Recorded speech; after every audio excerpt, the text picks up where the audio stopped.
Are you looking for a homeschool curriculum that's flexible, engaging, and approved for Step Up for students? Let me tell you about Discover by Bridgeway Academy. It's more than just a curriculum, it's really a journey. Discover is designed for students in grades 1 through 8, and it blends colorful hands-on lessons with the flexibility homeschool families need. Whether it's language arts, math, science, or social studies, each subject is built to meet academic standards and, most importantly, spark curiosity. And it's all designed to fit your unique schedule. With built-in lesson plans, progress tracking, and online support, Discover takes the guesswork out of homeschooling. So whether you're brand new or a seasoned pro, you'll feel confident from day one. Now, if you're not using state funding, you can get 20% off with promo code DISFPEA 20E at checkout. Visit discoverk8learning.com. That's discoverk8learning.com. Again, that's discoverk8learning.com to learn more and save today. And I just love the time we had together. And I am kind of a sentimental person.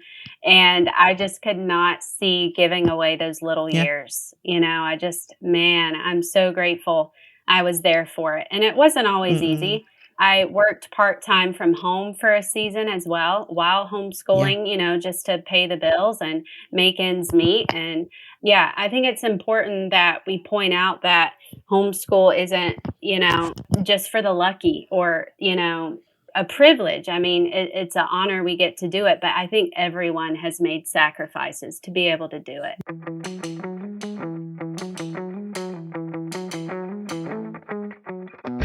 From the Florida Parent Educators Association, home of the largest homeschool convention in America, this is the Not by the Book podcast.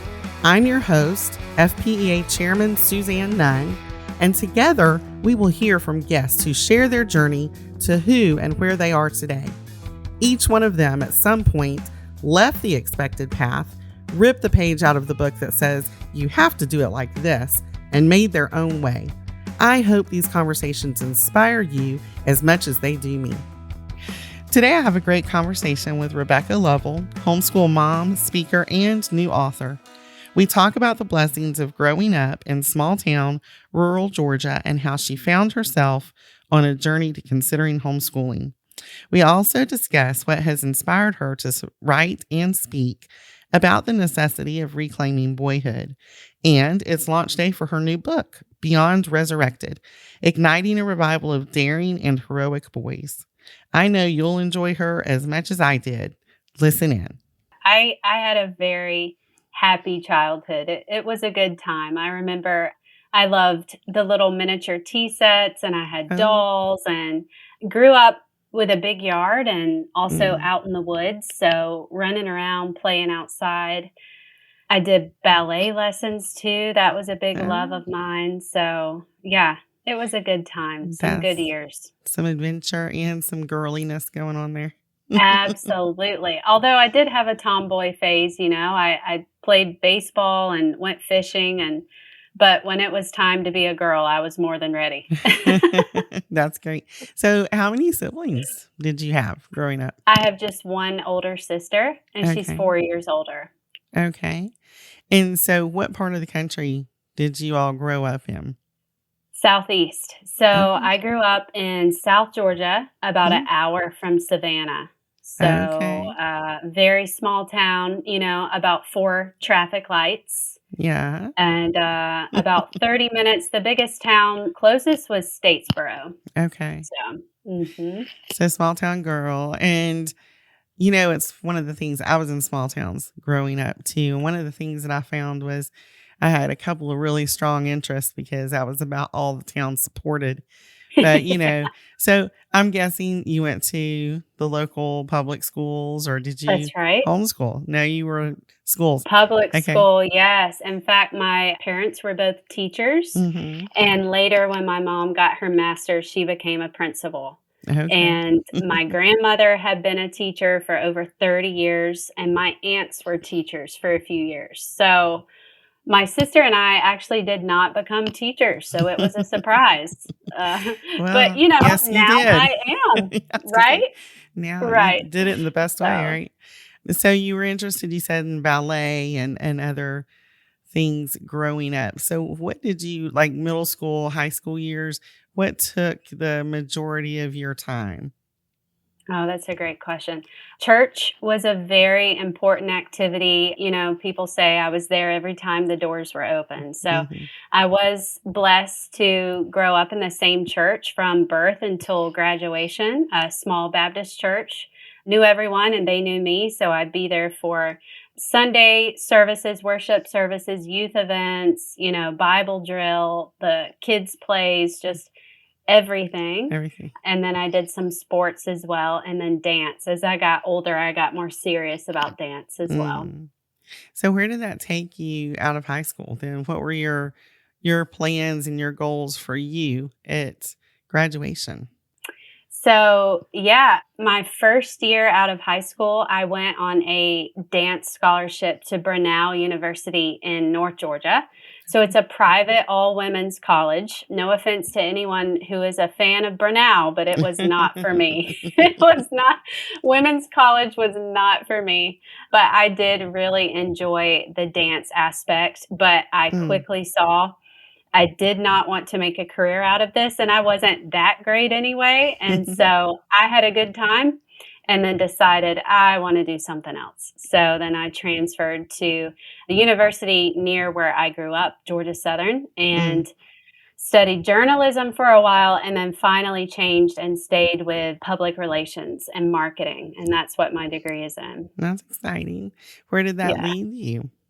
So from there, my first job, I guess official job, I taught dance for a while as well. Mhm. But then I landed a marketing job at a real estate firm Oh, fun. in Woodstock, Georgia. So Okay. I was married by then. I got married my senior year of college at Christmas, a December wedding. A December wedding. A December Mhm. wedding, and then graduated in May. And so then that fall, I worked marketing for real estate just for another year. Well, so you have to back up and tell us a little bit about the romance. We missed that. Absolutely. Yeah, so I love this story, and we talk about it some in John's book, The Warrior Poet Way, but so John was in the military and he had just gotten out. He had finished 5 tours in Iraq and Afghanistan, and he blows into our college town, and he's driving a Harley, and he's got a beard, and he's a few years older, and all the guys are like, "Wow," and all the girls are like, "Whoa," Ooh. and I'm like, "Please, give me a break." Um, and we actually were in the same group of friends for about a year and a half, but not interested in each other at all. Funny story. He actually helped my boyfriend of 2 years break up with me, Oh, saying that he was supporting a friend. He swears he had no no agenda. personal interest, right? But yeah, funny chain of events. We eventually had a conversation months later, and it was just like a light switch came on. Mm. Something changed, and I saw him for who he was, a very godly man and a leader. And I wasn't what he had thought either. And we started dating right away, dated about 5 months, and we're engaged about 8 weeks. We were just ready. We That was knew. it. That's phenomenal. That was almost 19 years ago now, so That's that's crazy. crazy to think of, yeah. So that was unexpected at that moment for you, at least with him, right? So Absolutely. he was in the military and he had come home. Did Mm. he go back? Did you become a military wife at all? He did not have to go back, yeah, I was very fortunate with that, so I was not a military wife. Okay. That was before our time together. Mhm. So what was it like getting them becoming accustomed to that history for him and that becoming part of who you all are, and him bringing that in? How was that? Great question. And funny enough, I mean, God just has a great sense of humor, Mhm. doesn't he? So I had said as a young woman, I did not want to marry anyone from the military, and I didn't want to marry anyone who was a pastor. Now, John is a pastor. We have a You got church both. plant, and he served in the military. So you don't always, have what you plan for, but you get better. God gives you better. Yeah, I think just as we got to know each other better and we figured out the whole marriage thing, which was not easy at Mhm. first, but now we're at such a good place and God has so much grace for us learning and figuring things out. It just became, yeah, a part of us and who He Yeah. is. And it's something I've always really admired about Mhm. Him. So you guys have been married for 18, almost 19 years. At what Hmm. juncture did you all start? I mean, I know it is an important part of your life, so I'm going to ask some of the questions about him. But when did the Warrior Poet Society start to become a part of who you all were and who he was moving forward? At the level that it is now. I can remember. I have an interesting memory of looking at Yeah. a YouTube video of him. I want to say now it was a number of years ago, but it may have been some of the first stuff he put out. I really don't know. But it was just him standing like in a classroom with a board talking Yes. about boyhood and fatherhood and, dangerous men. I mean, he was talking about these things. And I remember thinking, well, I don't know who he is, but like he's got a really good head on his shoulders. And it's the things that, people need to hear. He's got to be a great dad. And that was my first impression Yeah. of him. Then I found out Oh, Warrior that's Poet great. Society. So tell me a little bit about that and how that came to fruition for you all, for him. Yeah, so Warrior Poet Society's been around now almost 10 years. So we were newlyweds and lived together in North Georgia a few years and then moved overseas and then came back. And that's when we started it in about 2016. So, yeah, it started very Hmm. grassroots. Some of the videos are even in, our house, our apartment, our bedroom. He's talking about the most dangerous man in the Hmm. room.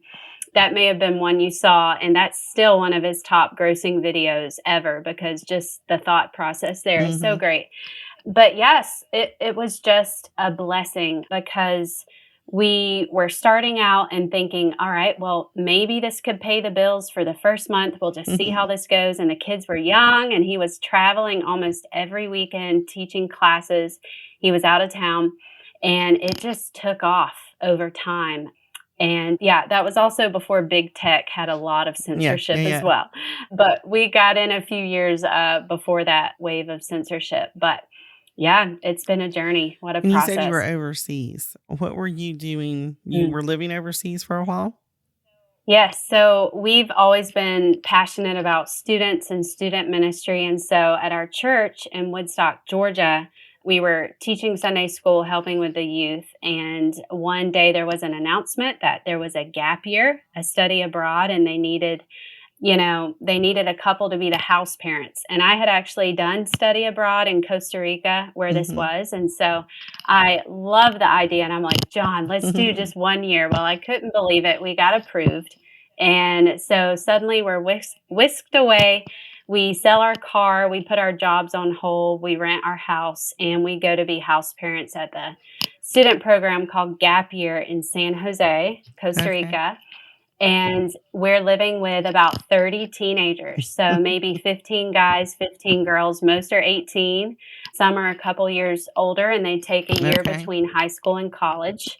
And they study the Bible, they learn Spanish, and they do ministry. And I feel like we parented teenagers before we had kids. It was That's great.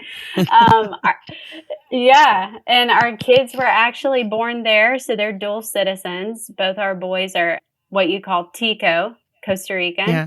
And we ended up staying for 4 years. So That's each year we phenomenal. thought, oh man, we'll just do one more year, but we stayed for had a church plant there as well. It was great. Really good memories, good years. That's fantastic. And then, so you came back home and started working towards Warrior Poet.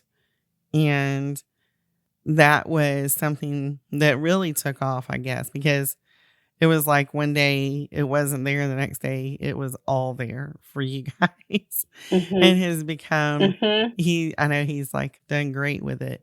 But in the meantime, you're being mom, right? So, That's right. I know you have 2 boys, and I'm sure that they're all boy compared to your all girlness that you had when you were a child, Yes. right?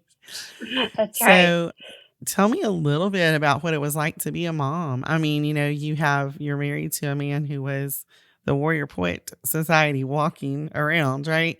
And Yes. you kind of grew up in a area where you were just in a small town, Georgia. You were being a girl, had a sister, and now you've got these 2 boys. What are you thinking as a mom at this point? I Like, loved it. So I was especially just so excited and proud when we found out our firstborn was going to be a boy, and we just knew right away we were going to name him John after his dad. And then when we were at the gender reveal for the second, I thought this one might be a girl. Ah, it was a boy. So it was a boy too. And I was so excited because they're just a year and a half Mhm, apart, and now they're 11 and 13, that they were going to have a wonderful friendship and yeah. brotherhood. And so I've always prayed for that. And of course, there's been hard days and they're normal, they Mhm, fight, but they are best friends. And we still even have them share a mm. room because it's good for them. So, yeah, it's just been all wildness and rough and tumble and trucks and digging and cars and climbing trees and, all the things, bottle rockets and G.I. Joes and Sounds all like of a it. fun, lots of fun. So, Yes, and shooting. Did I mention shooting, I shooting? was Lots of gonna that. say, I don't think we talked about that yet. So Yeah. you were raising them through their toddler years. Let's talk about your education decisions and like when did you start looking at, okay, how are we going to teach them, you know, education? You've had them at home during those years, which are really great years. I know it's always hard when you're thinking, what am I going to do? What's the next step with the Yeah. kids? And especially if you've been a stay-at-home mom. I mean, I feel like it's like, oh my goodness, this is really hard to go. And then, or you've got the Yes. moms who are like, I can't wait. Let's show up to kindergarten 2 years early, right? So Yes. where were you on the spectrum of, okay, what are we going to do about educating our kids? Yeah, so I will say it was something that just wasn't on our Hmm. radar. I guess it just wasn't in the front of my mind. But I do want to recall when we worked in that student program, we did have students from public school, private school, and some Hmm. homeschoolers. And we were still just, I mean, we had no relationship at all with homeschool. So we were shocked to find year and year again, our best students were homeschooled. They were the most well educated. They had great social skills. They knew apologetics. They could defend the faith. They knew history. They were servant hearted. They were just Mm. impressive. But then, just as the years passed, I didn't think much of it. And my oldest, when he turned 4, we did decide not to enroll in full-time preschool, but we didn't have insurance to do private speech therapy he Hmm. needed. So we did a weekly speech therapy through public pre-K, and it did not go well. And I talk about this in my book. This was our first and really only brush with the public education system, and I just saw his speech did improve, but we pulled him out after a year and figured it out ourselves and had other resources because his experience was not great with his therapist, with the administrators, how he was Mm. treated, how they wanted to label him and bring in all these other things, insinuating he had problems and challenges that he didn't Yeah. have. And John and I were clueless. We thought, well, we don't know what we're going to do now, but we're not doing Mm. this. We are not going this route. So we pulled him out, and I just started asking around and researching. And I heard about a homeschool co op in our town. Went and met with a mom, and she had brought her daughter who was reading a big chapter book. And I was so impressed by them. And I thought, well, we'll do this. We'll try this year. And it turned out to be so great. We've never looked back. And it's been 10 years now. We've been That's homeschooling. great. Yeah, it is one of those things. I think that, I taught in public and private school for 13 years. So my older kids were actually in school for some of those years. And it's like once the light switch is turned on, it is really hard to go back and to even see anything else as a possibility. And, and I think for me, one of the Mhm. things was I had a very real experience of what it looked like to have the kids who had been in school and then my kids who were never in school, and the relationship and the time that you can build and work on and the foundations that you can, really work on compared to when your kids are not with you. That was one of the most important Yes. things, to me, and a very real experience because I had kids who were in school and then kids who weren't. So that meant so much to me, to be able to see that. And that was a difference. But so, I love yeah. that. And so you had good experiences then with homeschooling, didn't look back. And it's, Right, and I just love the time we had together, and I am kind of a sentimental mhm, person, and I just could not see giving away those little yeah. years, I just man, I'm so grateful I was there for it, and it wasn't always Mm-mm, easy. I worked part-time from home for a season as well, while yeah. homeschooling, just to pay the bills and make ends meet, and yeah, I think it's important that we point out that homeschool isn't, just for the lucky or, a privilege. I mean, it's an honor we get to do it, but I think everyone has made sacrifices to be able to do it. Definitely. So I'm so grateful. I'm so grateful that I've had my boys with me all these years. Yeah, and they are now what kind of interest do they have? Now they're moving into some preteen years going on, right? So Yeah, they are. So my oldest is now in the middle school program at co-op, and my younger's a year behind. So John Lucas, my 13-year-old, wants to be an author, and he has written a very great and long story great. that we're hoping to self-publish actually by Christmas. Oh, He fantastic. loves writing Mhm. fantasy about animals on adventure, so like swords and noble causes and honor and, fighting for the oppressed, and that's his Oh. thing. He loves stories. He's a Mm. storyteller. And my younger is the war expert. So this kid has read like all the encyclopedias of war. I mean, World War II, he can tell you every battle, every campaign, the tactics, the uniforms, the weapons. I mean, he wants to be a fighter Oh, pilot. wow. So we'll see. I've got two kind of extremes here. That's very Yeah. poetic though. So That is very isn't poetic. it? They're both warriors Yes, and there you go. poets. They just major on one, minor on the other, and that's great.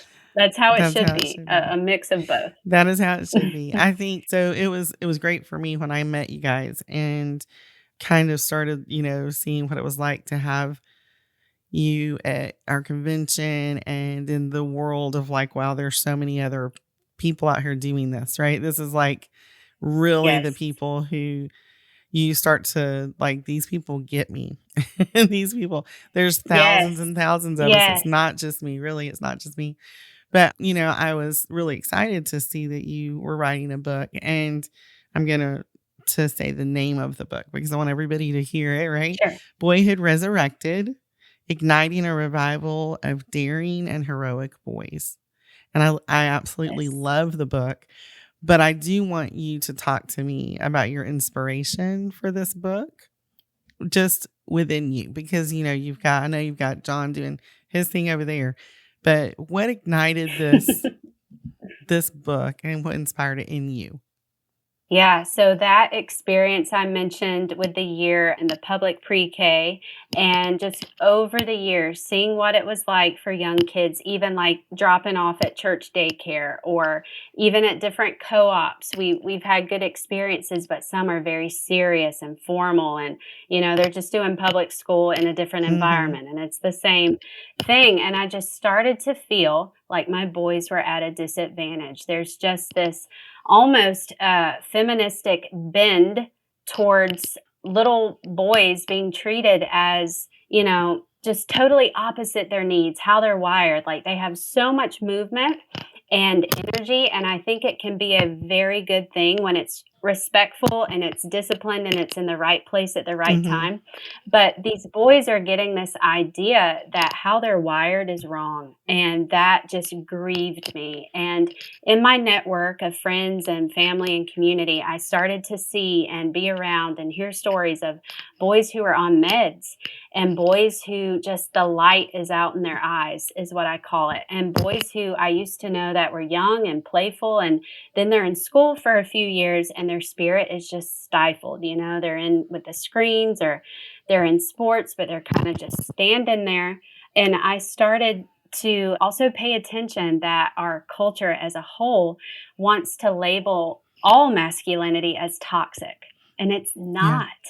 And I don't think it's fair to these young boys from such a young age that whether it's outright and direct or not, they're being told or they're feeling something's wrong with me. You know, why am I not like the girls? Why can I not sit there and learn the same way the girls do? And I just wanted better. Our boys deserve more. Every boy in every family and every educational experience, they deserve Mm. more. And I love that. I was, like I said, I was in the education system for a while, and then I taught older, middle, and high school. It was terrifying for me to teach my small children at home. Terrifying. Once I had to actually Yes. teach somebody to actually read before I got them, I was like, oh my goodness, what is this? But, it was, if I start to look and think about when did this shift occur in what it looks like for little boys to be in anything, whether it's in school, I think, and the arts, and, sometimes I think even in sports, if you're different, if you're Yes. wired a little bit different than the other guy, and everybody started medicating every kid, and it was just like everything was a Mm, label, and we're calling, I mean, yes. labels we didn't have when I was a kid growing up. I mean, it was like Right. we didn't know what this was, and people just were different personalities, and people just did different things Mhm. differently, learned differently, whatever it was, which to me was just a uniqueness, not a disease or not an illness or not a Right. label to have. Exactly. And so I was one who was, I would say, like, very anti all of those things, because I felt like it was not Mhm. the thing we were trying to address, was the wrong thing. And it was especially Yes. for boys, especially for boys. And you grow up or you have your own kids, and then I see, I've got a son. My son was wired a little bit differently than the other kids that I had, but that was okay because he was, Mhm. and so you start looking, and when it becomes very personal, you start like trying to figure out, what am I going to do about this? And I think so many parents have turned to things that are creating more challenges. Like, I think about a lot of Yes. moms, and honestly, a lot of moms with kids your age and, Mhm. even younger, who I see literally from the time a child is, able to sit up and hold something. They're holding phones, they're holding Yes. tablets, they're holding screens, and they're playing games, and it's just like, I feel like there's this other, like, extreme attempt to control them. Not the same that we were facing in the school systems with medications and labels, but, another way to control and subdue that wild child that needs to grow. So Yes. what are your thoughts on that? That's a very personal opinion of mine I threw in there, but what are your thoughts? I completely agree with you. Yeah. Your childhood and my childhood just looks nothing like what the average boys looks Mm, like now. So, yeah, if they're at school all day and then they're rushed off to all these other activities, or they're just inside after school on their screens. There's no loud, noisy streets like there used to be. There's not a lot of kid-led activities. It's all enroll your kid in this and that, so they're overscheduled to mhm. death.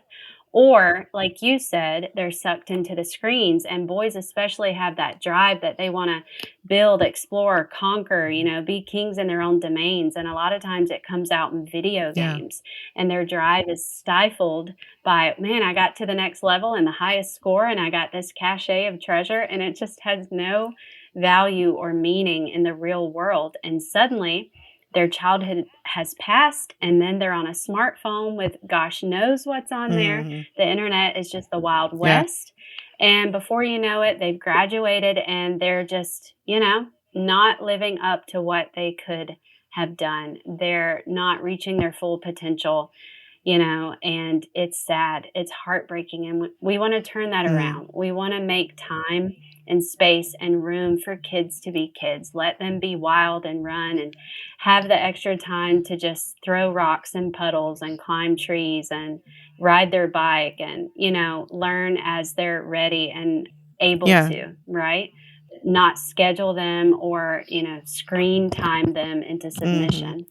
I think that that's phenomenal, and you're touching on the overscheduling of childhood right now, and it is, I think, one of the hardest things for me. We had homeschooling was very unscheduled. Like, that was our Yes. way of doing it. Very laid back, very unscheduled. And, my kids got older and wanted to be in things. And if you're in a thing, it schedules. All of a sudden, everything is Yes. scheduled. But I always wanted to keep them free. As a matter of fact, one of the decisions I made when they were younger is until they graduated from high school, I actually didn't want them to have a job that was going to require them to be on a schedule that would not allow them to be with me as I so chose.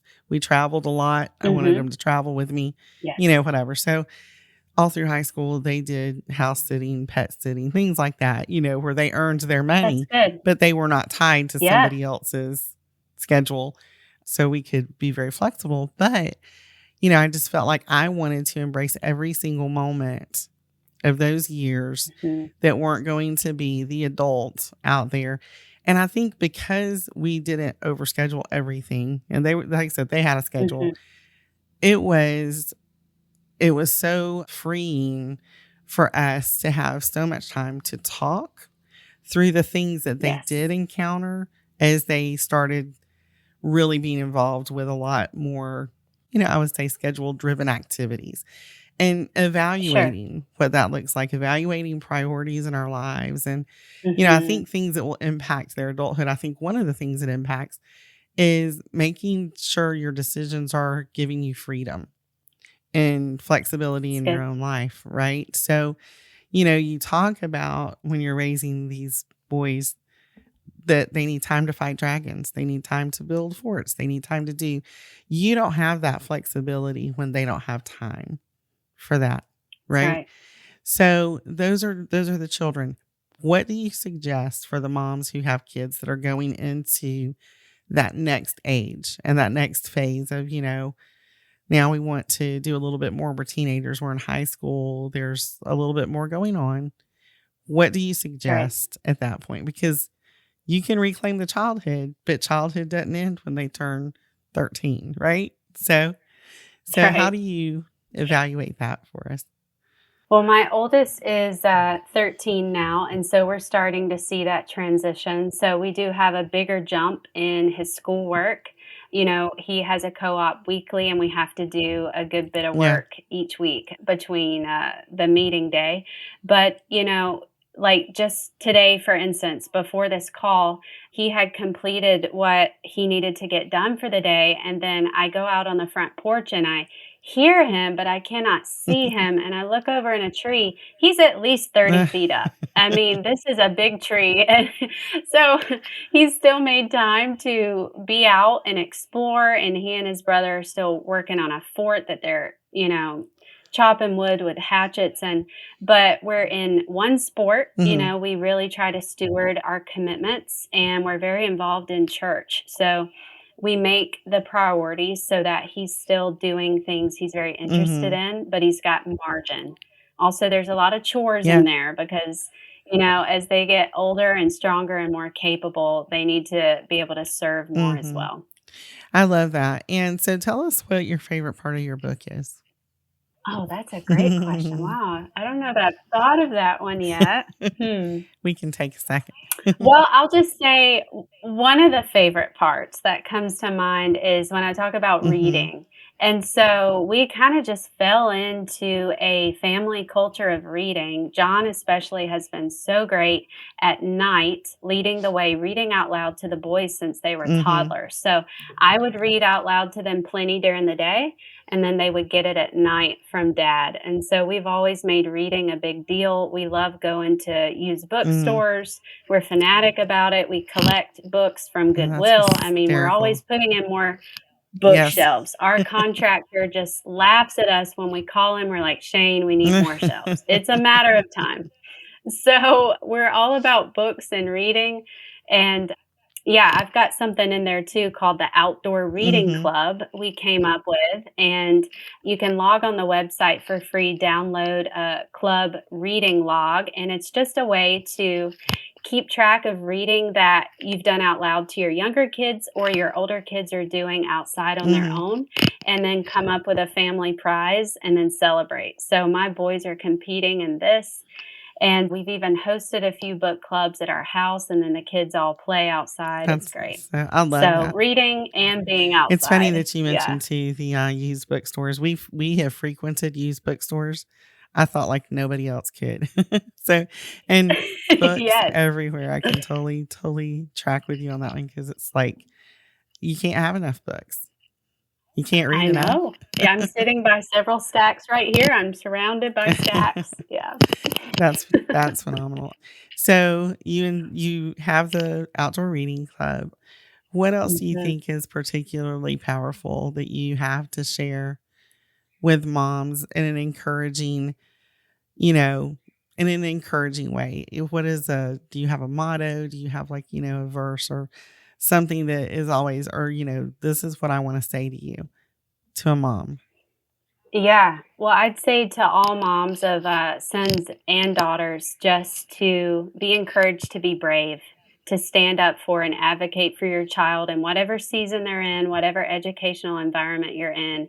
If you know something's just off and not right with, what's going on in your child's school year, stop and figure out a way to get them resources, advocate for them, just make it right, make whatever changes you need to, and find a new community, a new place if you need to. But your child matters so much, and the sacrifices we make are just going to ripple through, eternity. Our family legacy is really the ultimate thing in our faith in Christ, Yes. right? And then to parents of boys, moms and dads, we talk about the Spartans a lot. We love ancient history, the Greek and Roman culture, and when I found out that young Spartan boys go off to war school at 7, I've always said to the boys, "All right, well, if they're at war school at 7, you can fill in the Hmm. blank. Finish this math lesson. You can load the dishwasher. You can feed the dog. You can," and so I'm always wanting to help nudge them a little more towards strength, courage, bravery, independence, because as boy moms, as they get older and more capable, we have to step back a little bit. And, it can be a little sad, but it's also such a time of pride. Like, I'm so proud of my boys. So I may be stepping back a little bit more into the background, and dad's going a little Yeah. closer. And we always want to honor dad in their eyes as well. And finally, I'd say work on your marriage, because marriage is, the heart of the home, and being a good parent comes out of your marriage Mm. as well. So I'm gonna challenge some moms out there probably right now to read this book, right? But there's gonna be the moms that I'm gonna encourage to read this book that are not boy moms. Why should they read this book? Sure. They should read this book if you have only daughters, because hopefully these are the kind of men that your daughters will marry. So the idea is we're trying to raise boys that will become protectors, providers, leaders, lovers, fully embracing the call on their lives that God has Mm. put there. And that's really good for women to know, whether you're just a girl mom or, you've got a husband. It helps you understand your husband better. I've read Wild at Heart by John Yeah. Eldridge, and it's really just about men, and it really helped me understand them better so I can better support them, be a better wife, be a better mother. So yeah, I think this book is for everyone. I agree. And I think that it's really important because so much of the time, I have both. I have sons and daughters. And it's really interesting to hear your daughter go through the things that she wants to see when she starts to look at dating someone or at I like marrying that. someone, and the list. We do have a list. There's these things that you will curate this list over some time. And because, you want to be thoughtful about it. And it's funny because so much of the inspiration that my children have received about what they do want, I think comes through, if it's outside of our home and our own experiences, it comes through the things that they've heard speakers talk about at our conventions. Because of course my Oh, kids very have good. grown up in that, atmosphere. And so, the challenges that they've heard given by speakers like yourself or your husband, to go out there and they hear these things and they know they exist. And I think that that's what's important. You get a book like your book, and you may not have any little boys and you may never plan on having any little boys. But you Mhm. need to read this book because you need to begin to educate your daughters and Mhm. help them understand what to look for. It is very sad to say, but I think that so many of the men who will be raised to be these protectors and providers, I think they're going to be fewer and far between because the Mm. culture right now is not dictating Mhm. this, for them. I think we have things that we see that happen in our world and in our lives that will encourage and inspire people along the way to step up and to take those things more seriously. But as a rule, our culture is not growing strong men right now. That's So I right. think it's That's important, right. and I feel for the girls because I'm like, what are they going to do? They're not going to have somebody riding in A town good with a point. Harley and a long beard. Oh gosh. That's also a godly man, right? So, That's right. Well, even, I was thinking of the tragedy this week, yeah, the assassination of Charlie Kirk. I mean, I don't know. I mean, maybe God is doing something amazing in the midst of this horrible heartache that, all of us are just in shock from, we're reeling from. But it seems like, just from what I've seen online, people are wanting to go to church. People are buying the books, Charlie Kirk's podcast. They're watching all the episodes. They're wanting to start new Turning Point USA yeah, it's chapters. I mean, ignited something.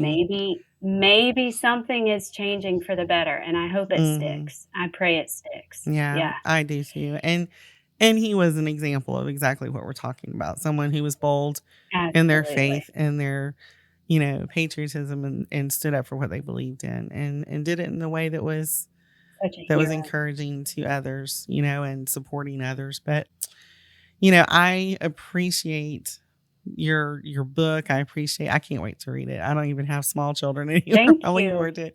But I actually do Thanks. have grandchildren though. So, but I really am excited Awesome. to read the book and to, get more details from it myself. But I am just going to encourage anybody listening to us right now to go ahead and get on Amazon. Go to where is it in bookstores yet? I don't know. It's out on Okay. Amazon today, and you can also get it on my website, Okay. So they RebekahLovell.com. can get it. It's easy. And I Yes. look forward to hearing how well it is received because I'm sure it will be. And I thank you for just spending some time with me today and talking about your Thanks. background and letting us get to know you a little bit better. And Thanks. I've enjoyed it. It's been yeah, great. get some rest. I know today is launch day, so you might need a break tonight. That's right. We'll put my That's feet it. up. Well, Yeah. thank you so much. Thanks for listening to the Not by the Book podcast from the Florida Parent Educators Association. To learn more about homeschooling in Florida or to find resources to help you on this amazing journey, visit our website at FPEA.com. If you have any suggestions for future guests, contact me, Suzanne, at notbythebook@fpea.com. Thanks again for listening and be inspired to live your life not by the book.